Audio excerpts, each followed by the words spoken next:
को लेकर अमरनाथ गुफा की ओर चल पड़े।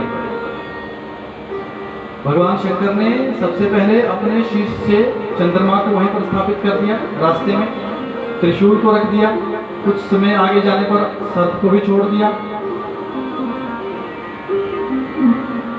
और उस गुफा में बैठे स्नान किया। दोनों शिव पार्वती बैठे हैं, भगवान शंकर कथा सुना रहे हैं, माँ पार्वती कथा सुन रही है।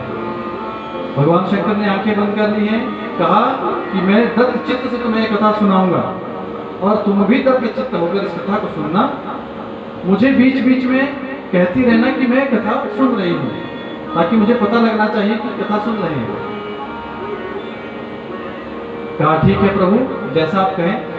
कथा चल रही है, कथा चल रही है। 2 दिन बीते, 3 दिन बीते, 5 दिन बीते, 6 दिन बीते।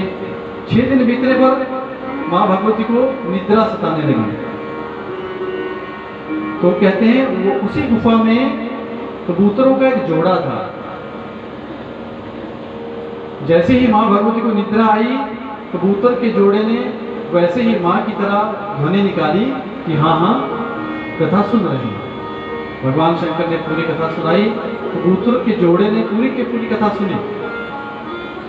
भगवान शंकर ने आंखें खोली तो देखा माँ पार्वती तो सोई है। कहा देवी तुम यदि सो गई हो तो कथा किसने सुनी? भगवान ने देखा कि 2 कबूतर हैं, वो कथा सुन रहे हैं और उन्हें मारने के लिए तैयार हो गए।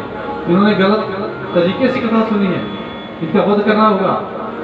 जैसे ही त्रिशूल उठाया, माँ भगवती ने रोका।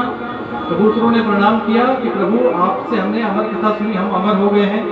अमर होने के बाद यदि आप हमारा वध करेंगे तो यह ठीक नहीं होगा, इसलिए ऐसा करें, हमें मुक्त करें। भगवान शंकर प्रसन्न हुए, उन्हें आशीर्वाद दिया। और अभी भी कुछ लोग कहते हैं जो अमरनाथ यात्रा करते हैं, वे उन दिव्य कबूतर के जोड़े को देखते हैं और वह सौभाग्यशाली होते हैं जिन्हें वह कबूतर का जोड़ा दिख जाता है। बोले शंकर भगवान की।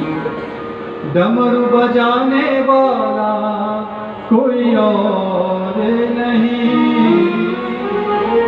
डमरू बजाने वाला कोई और नहीं, शंकर भोला भाला कोई और नहीं, शंकर भोला भाला कोई और नहीं, डमरू बजाने वाला कोई और नहीं, डमरू बजाने वाला कोई और नहीं, शंकर भोला कोई और नहीं, शंकर भोला वाला कोई और नहीं।